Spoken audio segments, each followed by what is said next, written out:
Hey, this segment is about the back, all kinds of rows. So it's really important that we keep our backs strong. Most of what we do in life is forward bending, and we have a tendency to collapse like this as we age. The chest gets too tight and the back gets weak. When we strengthen our back, it makes it easy and comfortable for us to have good posture and to stand up straight, which takes less pressure off the heart muscle, makes it easier to breathe, just makes us healthier overall. There are so many ways to do rows, and I'm going to kind of break it down a little bit and then show you what to watch for when you are doing them.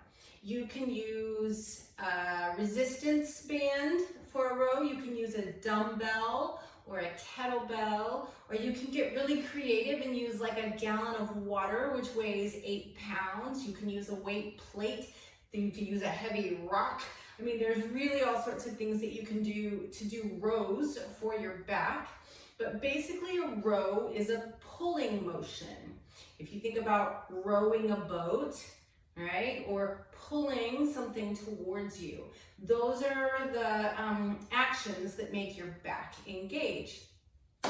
So if you were going to be using a resistance band, you might have a piece of tubing like this, or you might even have a loop like this, and both of those are fine.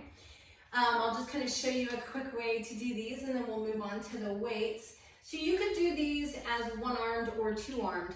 So with a resistance tube, if you had something to loop it around, you could actually stand up and pull towards you to get a row. And you can do it at face level, like a face pull. That's going to get your upper back more. About mid-level is about right between the shoulder blades, and a little bit lower down by the bottom of the rib cage is kind of around the bottom part of the shoulder blades. They're all highly effective and important. But what do you do if you don't have something to loop around? Well, you can stand on the band with one foot and lean forward. I have a bench here that I could lean on, or I can bend my knee and lean onto my thigh and pull to get that rowing motion. Same thing if I've got this loop. I can do the same thing here. I can loop my foot, find the correct position, and row. So I'm squeezing behind my shoulder blade to get that elbow past the back. Now, if you've got a dumbbell or something heavy that you can hang on to, like I said, you can use a thing of liquid laundry detergent. I mean, get creative, but make sure that you work rows into your program. They're so important.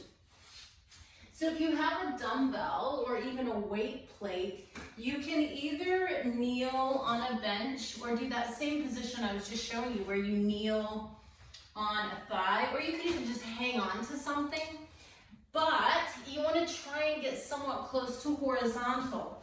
Now, what to watch for when you do these: don't hunch around your back. Try and have a nice flat spine. And what you don't want to do is pull this up towards your armpit. This is actually more of a bicep move. What we want to do is shoot for about 90 degrees at the elbow and try and get our elbow past the back. I like to think about bringing the weight closer to my hip. So you bring it back, you squeeze between the shoulder blades, and you release it down slowly with control. So we're rowing and releasing and rowing and releasing, and then you simply switch sides. If you have a TRX or other equipment, you can use that to do rows with. If you've got a barbell or a heavy stick, you can lean forward and row with both hands. If you are standing up and looping a resistance band around something, remember to switch your grip, and you can do the same thing with a dumbbell. You can have a high row with your palm facing back, a mid row with your palm facing in, and a low row with your palm facing forward.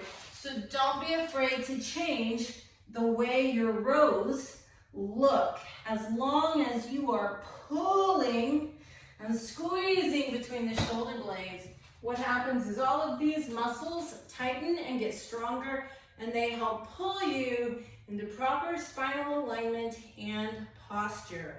So row, row, row. Okay, go.